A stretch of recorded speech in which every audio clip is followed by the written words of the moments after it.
Nós temos aqui a seguinte afirmativa, que o Centro Espírita garante a serenidade e a paz diante da calúnia ou da crítica. Sim. Nós lemos, né, Joana de Ângeles falando a mesma coisa ao Divaldo Franco. Inclusive a Sueli colocou isso no Semeador de Estrelas, dizendo para ele que o defensor dele, da honra dele, etc., é Jesus. Ele não tinha que ficar preocupado. Se ele trabalha na empresa de Jesus, não é? Quem tem que defender ele é o dono da empresa. Exato. Porque ele não tinha que ficar preocupado em se defender. Ah, o fulano falou isso. Emmanuel escreveu pela mão de Chico: o mal não merece comentário. O tempo que você vai gastar para defender-se, gaste-o, dedique-o ao trabalho do bem. Isso. A fé sem obras é morta. Quanto mais obras você tiver, os cães ladram e a caravana passa. Minha avó dizia: só se atiram pedras em árvores que produzem frutos. O Centro Espírita toma pedrada de todo lado. Por quê? Porque o Centro Espírita enxuga a lágrima da mãe que o filho desencarnou. O Centro Espírita dá de comer a quem tem fome, dá de beber a quem tem sede. A família espírita, desde Allan Kardec, ela procura levar a luz aonde tem treva, o pão aonde tem fome, a paz aonde tem guerra. E isso incomoda aqueles que querem fazer da religião um cabide de projeção pessoal. E essa questão aqui também, a número 18, ensina você a considerar adversários por instrutores. Perfeitamente, Zélio, perfeitamente.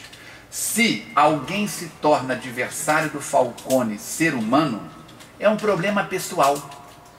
É um vizinho que não gosta de mim, é um colega de trabalho que vê que o meu crescimento obstaculiza o seu crescimento. São rixas pessoais. Agora, se alguém não gosta dos artigos que o Falcone coloca no site falconespiritismo.com, se alguém não gosta da palestra do Falcone pelo conteúdo, ele está brigando com a doutrina espírita. E a doutrina espírita não briga com ninguém.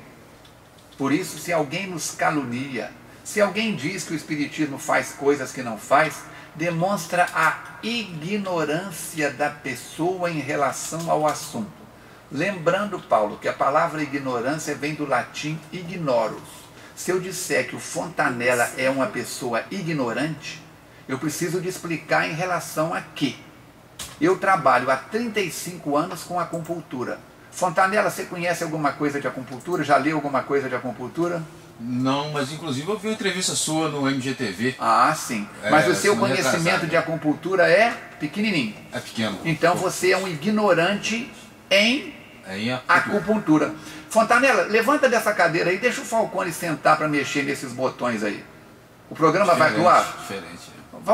A Rádio Jornal Leopoldina acabou de dar um curto-circuito. Por quê? O Falcone é um ignorante em manusear essa quantidade de botões de instrumentos que você tem aí na sua frente. Por isso, Paulo, quando alguém age dessa maneira, dando pedradas na doutrina espírita, falando bobagens, significa que ele está na postura do ignorante. Não é isso? Vamos trabalhar. Estamos aqui com esse programa dizendo: se você tem uma religião e ela te atende, seja um bom religioso nessa religião. Agora, se você quer saber mais, seja um religioso de mente aberta. Esta semana eu estive em Juiz de Fora participando de um culto da Igreja Universal, criada pelo Bispo Edir Macedo. Eu coloquei meu terno, minha gravata, fui, porque vinha um pastor de São Paulo itinerante, que é um homem extraordinário, tem o dom da palavra. Fui assistir uma palestra excelente. Entendeu como é que é? A semana atrasada eu fiz uma palestra na AMORC, Antiga e Mística Ordem Rosa Cruz, falando sobre reencarnação na visão espírita. O mês que vem eu tenho uma palestra, agora em fevereiro, nós estamos em janeiro. Fevereiro eu tenho uma palestra em Juiz de Fora no Centro Umbandista Senhora das Águas. Eu vou falar de quê para eles? De Umbanda? Não, eu vou falar de Kardec. Eu vou falar da mediunidade com Jesus. Então, o Espiritismo se encaixa em todo lugar.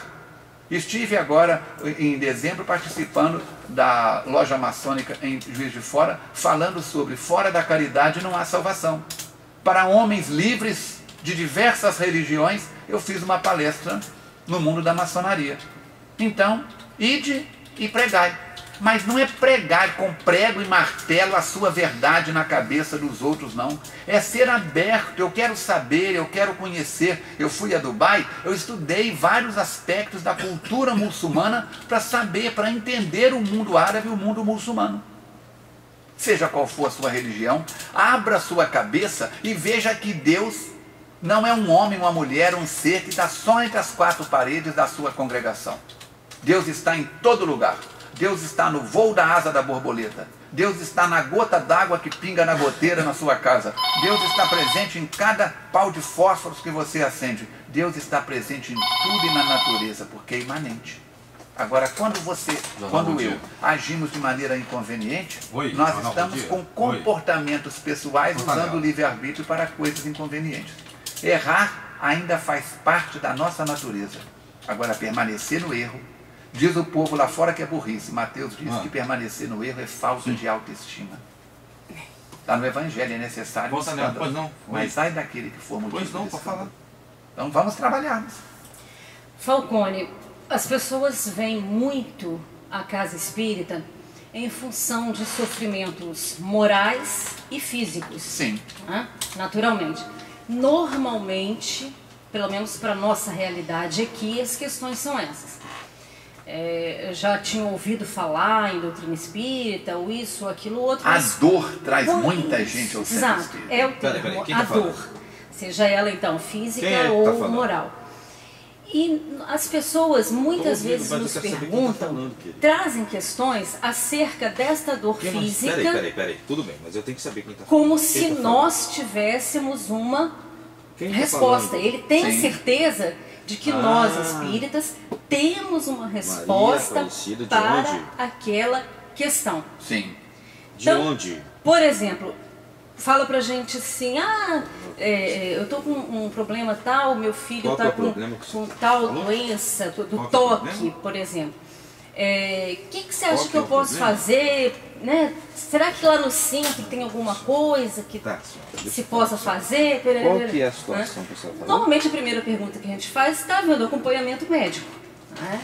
E às vezes a pessoa tem até a própria religião, frequenta a igreja, né, o templo, mas quando vem essa situação, acha que indo para o centro espírita a situação vai se resolver. Sim. Principalmente se ouvirem de alguém que aquilo ali é coisa feita, ou é espiritual, ou sei lá o que. Não é assim? Então, essas pessoas vêm, normalmente quando elas melhoram, vamos colocar assim, né? A Beth até costumava falar muito isso, que tinham pessoas que a gente sabia que não ia ficar, né? Sim. Tava ali tentando resolver um problema espiritual e tem realmente uma melhora, uma ajuda, ela falava, agora que você tem que ficar mesmo, firmar, porque né, forças contrárias, né, vão querer te desanimar, te tirar da situação. E a pessoa realmente some. Melhorou, beleza, foi embora. Né? Então, essas pessoas, a doutrina espírita não mexeu com elas. Elas foram ali para receber um benefício. A gente pode dizer isso. Perfeitamente. Mas saindo dali, indo para a vida lá fora, para o mundo, digamos assim, né? Há um grande risco dela voltar e voltar em condição pior do que aquela em que ele veio a primeira vez? Isso é uma realidade. Vamos partir para o campo da medicina convencional. Isso. Se você tem uma úlcera, se você tem um problema de coluna, se você tem um distúrbio orgânico ou emocional, seja qual for, e vai até um consultório de um médico particular, de um psicólogo, de um terapeuta, ou se você vai, faz determinados exames, é prescrito uma série de procedimentos para que você melhore o seu estado de saúde e você faz um acompanhamento com aquele profissional de saúde durante um tempo. Muito bem. Agora eu te pergunto uma coisa. Se a úlcera foi provocada por mastigação inconveniente, por excesso de pimenta ou alimentação inconveniente, porque come depressa, porque bebe muito refrigerante, porque tem uma série de comportamentos que geraram aquela úlcera.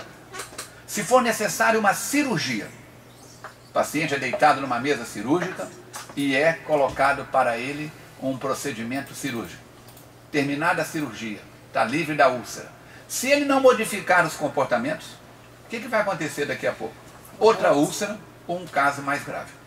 Quando a pessoa chega no centro espírita buscando solução espiritual para um problema, seja ele físico, espiritual, moral, emocional, o centro espírita vai mostrar, acima de tudo, o primeiro passo, que é necessário higiene.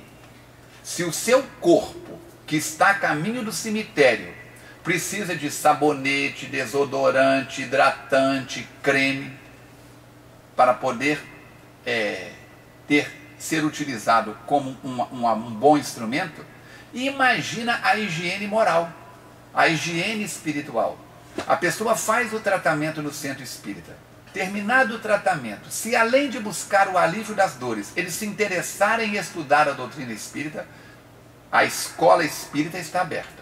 Se ele disser beijinho, tchau, tchau, tchau, tchau, e foi embora, é problema dele. Nós não temos compromisso com quem não tem compromisso consigo mesmo, ou com quem não queira compromissos espirituais. Entrar no espiritismo é fácil.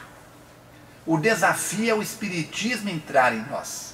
Falar do perdão é fácil. O desafio é perdoar. Falar da amorosidade, do respeito, da paz, da dignidade, da paciência é fácil. Baixa na internet um texto, decora, faz meia dúzia de comparações. O desafio é ser isso. Quando Allan Kardec pergunta: que é Deus? Deus é a causa primária, a inteligência suprema. Ele está dizendo que não é a inteligência para Deus neste momento, é um substantivo. Deus é a inteligência suprema. Se Deus é a inteligência suprema, é sinal que há outras inteligências. Logo em seguida, na questão 67 ou 77, se não me engano, ele pergunta assim: que são os espíritos? Os seres inteligentes do universo. Agora, a inteligência, quando ele diz que Deus, que os espíritos somos os seres inteligentes do universo, essa inteligência aí é um adjetivo. Deus, a inteligência suprema, inteligência substantivo. Agora, nós espíritos, seres inteligentes, adjetivo. O Paulo é um homem belo. O Paulo é um homem feio. Adjetivo. Deus é a beleza suprema. Quando nós vemos escrito no carro, por exemplo, Deus é fiel, está errado.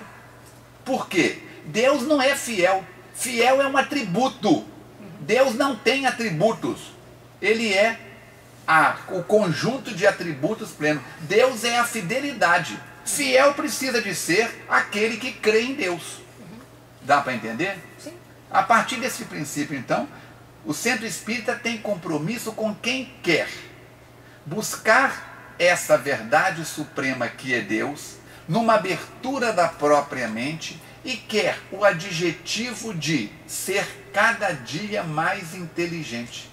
Reconhece-se o verdadeiro espírita pela sua transformação moral. Transformação é mudança. Sim. A lagarta transforma-se em pulpa, a pulpa transforma em borboleta. E o ciclo da vida continua. A criança vira jovem, o jovem vira adulto, o adulto vira velho, o velho morre, desencarna e continua a vida. Então nós temos que ter essa pretensão. Se ficasse no centro espírita, todo mundo lá que vai para tratamento, a família espírita, com raras exceções, não está preparada para receber tanta gente. Então que eles venham, se beneficiem, aqueles que quiserem se tornar espíritas, fiquem, estudem e pratiquem espiritismo. Agora, quem não quiser, nem todo mundo que vai ao médico vai ter que estudar medicina. Não vamos ter a pretensão também de achar que o centro espírita é a panaceia de todo mundo. Há pessoas que se encontram em outros caminhos tranquilamente. Agora, quem quiser autoconhecimento. Quem quiser saber quem eu sou, de onde eu vim, por que eu estou aqui, por que eu enfrento facilidades, desafios na vida, o Espiritismo tem resposta racional para tudo. Sim, senhor.